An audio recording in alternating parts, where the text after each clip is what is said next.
You got President Biden coming down to Georgia. His team is saying Georgia's the belly of the beast on election irregularities and election reform needs. You've taken the lead on a brief that we filed with the U.S. District Court in Georgia on the Georgia law. Will you tell the folks that are listening to this broadcast what the law is designed to do? Well, here's the deal. The Biden administration, Democrats, continue attacking Georgia's election law because they want to federalize elections. They want Georgia's laws to look like California and New York. Their claim that Georgia's bill will suppress voters is baseless. And let me give you an example. We had a municipal election in the city of Atlanta in November under the new law, and turnout rose by 17%.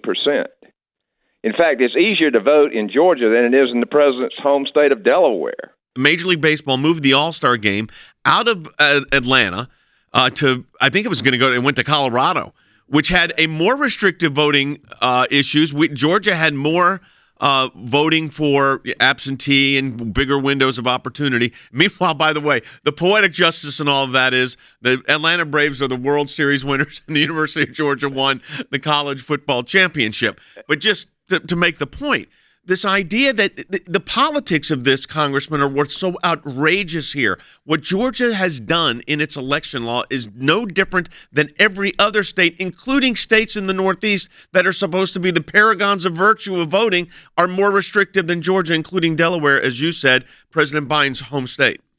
Well, listen, voter ID requirements have 75% of the American people, their support.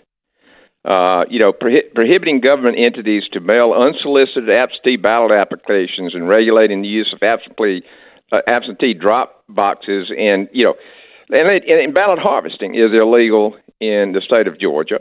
And, of course, their H.R. 1 and also the John Lewis law has nothing in it prohibiting ballot harvesting. You mentioned the ballot drop box.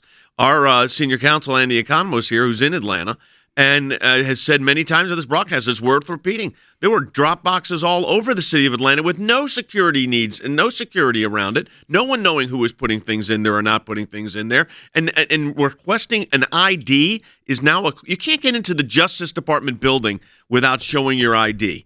And this is before COVID. But you can vote in an election, Andy? I mean, this is what's so absurd about the politics of what's going on here.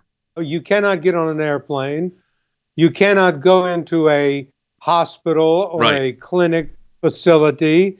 You cannot do the fundamental things that you ordinarily do getting into places without without an ID. And if you don't have a driver's license, you can get a government-issued ID, but you can vote without it? It's ridiculous, Andy. And Congressman Allen, you have led, ran the leadership for us on this brief that we've filed and had 57 of your colleagues on it. But state control of elections is one of the hallmarks of federalism and in our constitutional setup, Congressman. And that is what President Biden is challenging here and the Justice Department.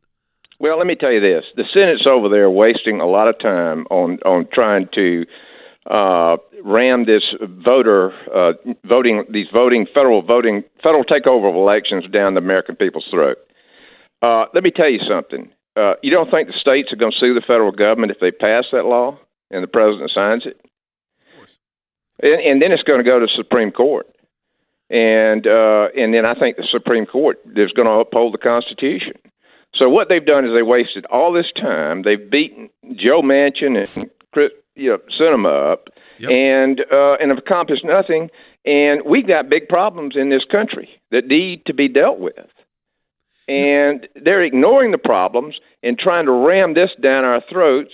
Congressman, we appreciate your leadership on this and appreciate you taking time out of your schedule. And again, thank you for your efforts, and go Dogs.